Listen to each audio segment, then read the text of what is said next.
নমস্কার সুপ্রিয় দর্শক, আজকের পর্বে আমরা কথা বলবো শ্রীমদ্ ভগবদ গীতার প্রথম অধ্যায় অর্জুন বিষাদ যোগ সম্পর্কে। শ্রীমদ্ ভগবদ গীতার সূচনা হয় ধৃতরাষ্ট্রের এক প্রশ্ন দিয়ে। জন্মান্ধ রাজা ধৃতরাষ্ট্র সঞ্জয়কে জিজ্ঞাসা করেন, হে সঞ্জয়, ধর্মক্ষেত্র কুরুক্ষেত্রে সমবেত হওয়া আমার পুত্র এবং পাণ্ডবরা কি করছে? এই প্রশ্নেই স্পষ্ট হয় তার পক্ষপাত।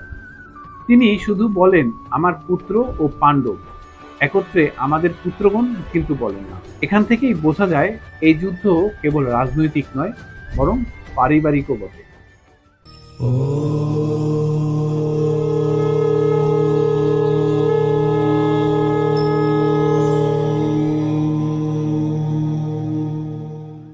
সঞ্জয় কুরুক্ষেত্রের বর্ণনা দিতে শুরু করেন। দ্রোণাচার্য, ভীষ্ম, দুর্যোধন ও অন্যান্য যোদ্ধাদের মধ্যে কেমন উত্তেজনা বিরাজ করছিল তা বর্ণনা করেন। দুর্যোধন দ্রোণকে বলেন, পাণ্ডবদের সৈন্যদল অত্যন্ত সুসংগঠিত, তবে আমাদের পাশেও রয়েছে ভীষ্ম, কর্ণ, দ্রোণ, অশ্বত্থামা, কৃপাচার্যের মতো প্রমুখ দুর্দান্ত যোদ্ধা। যুদ্ধের শঙ্খ বাজিয়ে যুদ্ধের সূচনা ঘোষণা করা হয়। অন্যদিকে শ্রীকৃষ্ণ ও অর্জুনের পক্ষ থেকেও শুরু হয় পাণ্ডবদের আত্মবিশ্বাসী বার্তা। দেবদত্ত নামক শঙ্খ বাজান অর্জুন, পাঞ্চজন্য শঙ্খ বাজান শ্রীকৃষ্ণ। যুধিষ্ঠির, ভীম, সহদেব, নকুল ও অন্যান্য পাণ্ডবগণও যথারীতি শঙ্খধ্বনি দেন। এই শঙ্খধ্বনি দিয়ে কুরুদের মনোবল কেঁপে ওঠে। অর্জুন বলেন, হে কেশব, আমার রথটিকে আপনি দুই সেনার মাঝখানে নিয়ে যান। আমি দেখতে চাই কারা এসেছে আমার বিরুদ্ধে যুদ্ধ করতে। শ্রীকৃষ্ণ রথ স্থাপন করেন ভীষ্ম ও দ্রোণাচার্যের সামনে, কিন্তু নিজের আত্মীয়, গুরু ও বন্ধুকে শত্রুরূপে দেখে অর্জুন মানসিকভাবে বিষাদে মুহ্যমান হয়ে ওঠেন। তার মন বিদীর্ণ হয়ে যায়। অর্জুন বলেন, হে কৃষ্ণ, আমি আমার প্রিয়জনদের হত্যা করতে পারি না। আমার অঙ্গ শিথিল হয়ে আসছে, গান্ডীব হাত থেকে পড়ে যাচ্ছে, শরীর কাঁপছে, ত্বক জ্বলে যাচ্ছে, হৃদয় বিদীর্ণ হয়ে যাচ্ছে। আমি এই যুদ্ধে অংশ নিতে চাই না। অর্জুন আরো বলেন, এই যুদ্ধে জিতেও আমি যদি রাজ্য, ভোগ বা সাফল্য পাই, তবুও আমার নিজের আত্মীয়দের রক্তের বিনিময়ে সেই জয় আমি চাই না।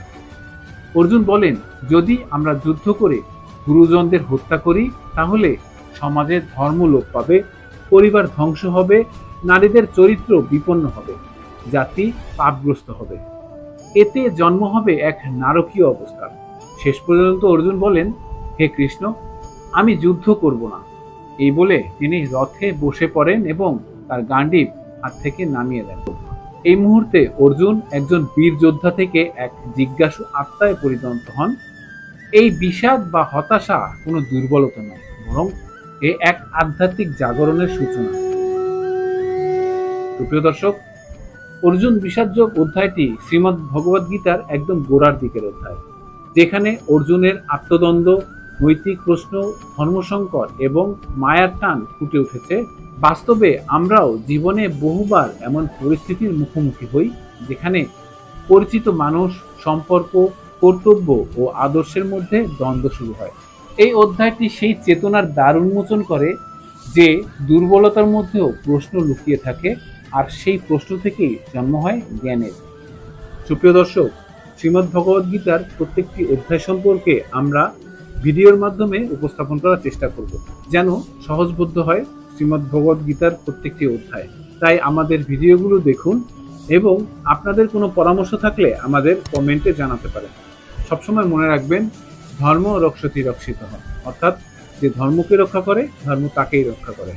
নমস্কার।